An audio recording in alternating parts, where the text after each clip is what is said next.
உலகமெங்கும் வாழ்ந்து கொண்டிருக்கக்கூடிய தமிழின உறவுகளுக்கும் சொந்தங்களுக்கும் வணக்கம். தை பிறந்தால் வழி பிறக்கும். ஆம் பெருமக்களே, சூரியன் தனது தென்திசை பயணத்தை முடித்து வடதிசை பயணத்தை துவங்குகின்ற நன்னாள் இந்த நாள். உழவர் பெருமக்களின் வாழ்விலே வசந்தங்கள் வீசுகின்ற நன்னாள். ஆனால் இன்றைக்கு வேளாண்மையின் முக்கியத்துவம் கொஞ்சம் கொஞ்சமாக குறைந்து கொண்டே வருகின்றது.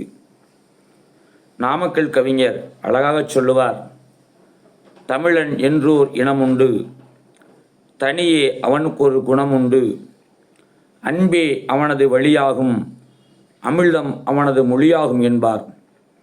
ஆனால் இன்றைய சூழ்நிலைகளை நடப்புகளை பார்த்தால் நாம் எல்லோரும் தமிழராக இருப்பதற்கே கொஞ்சம் ஐயப்பட வேண்டியிருக்கிறது, வெட்கப்பட வேண்டியிருக்கிறது. நமது அடையாளங்களை நாம் இழந்து கொண்டே வருகின்றோம். பாரம்பரிய விவசாயங்களை இழந்து கொண்டே வருகின்றோம். மொழி அடையாளங்களை, இன அடையாளங்களை, உணர்வுகளை இழந்து கொண்டே வருகின்றோம். காலப்போக்கிலே நமது பாரம்பரியங்களை, பழக்க வழக்கங்களை குழந்தைகளுக்கு சொல்லிக் கொடுக்காமலே விட்டுவிடப் போகிறோம். தமிழகத்தை கடந்து அயல் மாநிலங்களில், அயல் நாடுகளில் வாழ்கின்ற தமிழர்கள் தங்களுக்கு தமிழ் அறிவே, மொழி அறிவே இருப்பதில்லை. தங்களை தமிழர்களாக காட்டிக்கொள்வதை காட்டிலும் தமிழ் தங்களுக்கு தெரியாது என்பதை பெருமையாக பேசுகின்ற நிலை உருவாகிவிட்டது. அது மட்டுமல்ல, இன்றைக்கு தமிழகத்தில் வாழ்கின்ற விவசாய பெருங்குடிகள் இன்றைக்கு எல்லோரும் விவசாயத்தை முற்றிலும் கைவிட்டு விட்டார்கள். உழுதவன் கணக்கு பார்த்தால் உழக்குக்கு கூட மிஞ்சாது என்பார்கள். இன்றைக்கு உழவு தொழிலே இன்றைக்கு அற்று போய்விட்டது. வான்புகள் வள்ளுவன் சொல்லுவான், உழுவார் உலகத்தார்க்கு ஆணி என்பார். இன்றைக்கு உழவு தொழில் இன்றைக்கு நம்மை விட்டு கைவிட்டு போய்விட்டது. இனி வருகின்ற இளந்தலைமுறைக்கு, நாளைய சந்ததியினருக்கு விவசாயம் என்றால் என்னவென்றே தெரியாமல் போய்விடப் போகின்றது. உழவு, ஏர்முனை, கொழுமுனை, கலப்பை, மாடுகள் என்னவென்றே தெரியாமல் போய்விடப் போகிறது. பார்த்தீங்கன்னா விவசாயத்தில் ஏராளமான நடைமுறைகள் இருந்தது.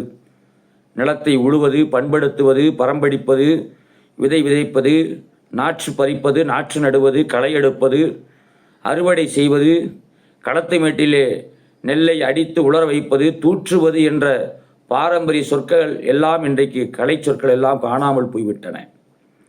இன்றைக்கு ஊர் கூடி தேர்தெடுப்பதைப் போல அன்றைக்கு உனக்கு நான் உதவிக்கு வருகிறேன், எனக்கு நீ உதவிக்கு வா என்ற வார்த்தைகள் எல்லாம் மாறிவிட்டன. இன்றைக்கு எல்லோரும் நவ நாகரிகத்தில் நுனி நாக்கிலே ஆங்கிலம் பேசுவதற்கே பெருமைப்படுகின்றோம். தமிழ் மொழியை விட்டுவிட்டு இந்த வேறு ஏதோ நோக்கி ஓடிக்கொண்டிருக்கின்றோம். தமிழர்களே, இந்த தமிழர் திருநாளில், தைத்திங்களில் பொங்கல் திருநாளை சிறப்பாக கொண்டாடுவோம். புது நெல்லை, புது அரிசியை எடுத்து புதுமண்பானையில் இட்டு சூரிய பகவானுக்கு நன்றி செலுத்துவதற்காகவே இந்த நாளை நாம் படைத்தோம். இதன் பின்னணியிலும் மிகப்பெரிய ஒரு அறிவியல் செய்தி இருக்கிறது. கரு ஓட்ட நாள் என்று அதை குறிப்பிடுவார்கள். பார்த்தீங்கன்னா நாளிதழில், நாட்காட்டிகளில் கடைசியில் பார்த்தீங்கன்னா டிசம்பர் மாத இறுதியில், ஜனவரியினுடைய முதல் வாரங்களில் கற்போட்ட ஆரம்பம், கற்போட்ட நிவர்த்தி என்று சொல்லுவார்கள். இந்த நிலை இயற்கையினுடைய சமநிலையை, இயற்கையினுடைய பயன்பாட்டை பயன்படுத்தி நாம் எல்லோரும் விவசாயம் செய்தோம். தை 1ஆம் தேதி இயற்கைக்கு நாம் வணங்குகின்ற, வைக்கின்ற பொங்கலாக மட்டுமல்லாமல் நன்றி செலுத்துகின்ற பொங்கலாகவும் இந்த பொங்கல் அமைந்தது. இன்றைக்கு யாரும் விவசாயம் பார்ப்பதில்லை. ஆனால் பொங்கல் விழாவை மட்டும் தவறாமல் கொண்டாடி கொண்டிருக்கின்றோம், சடங்காக கொண்டாடி கொண்டிருக்கின்றோம். இந்த முறை மாற வேண்டும். எல்லோரும் பாரம்பரிய விவசாயத்தை மீட்டெடுக்க வேண்டும். நமது வயல்களெல்லாம், கழனிகள் எல்லாம் காணாமல் போய்விட்டன. நமது குலதெய்வங்கள், ஐயனார் எல்லாம் பார்த்தீங்கன்னா கிராமங்களில் மக்களே இல்லாமல் காவல் காத்து கிடக்கிறார்கள். யாரை காவல் காக்கிறார்கள் என்று தெரியவில்லை. ஐயனார் என்பது விவசாய மக்களினுடைய, உழவு மக்களினுடைய பெருந்தெய்வமாக அவர் இருந்தார்.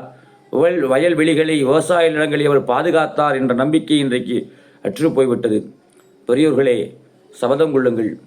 எல்லோரும் நீங்கள் இளமையில் என்ன வேலை வேணால் செய்யுங்க, அதை பற்றி கவலை இல்லை. வயதான காலத்தில் கொஞ்சம் கிராமங்களுக்கு திரும்புங்கள். கிராமங்கள் தான் இந்தியாவின் பொருளாதாரம் என்றார்கள்.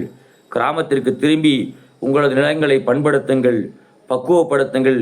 நிலங்களில் நல்ல விதைகளை விதைப்பதைப் போல உங்கள் மனங்களில் நல்ல எண்ணங்களை, தமிழர் தமிழர் என்ற எண்ணங்களை விதையுங்கள். அந்த எண்ணத்தின் வாயிலாக எதிர்காலத்தை வளப்படுத்துங்கள். அனைவருக்கும் இனிய தைத்திருநாள், தமிழர் திருநாள், பொங்கல் திருநாள் நல்வாழ்த்துக்கள். நன்றி, வணக்கம்.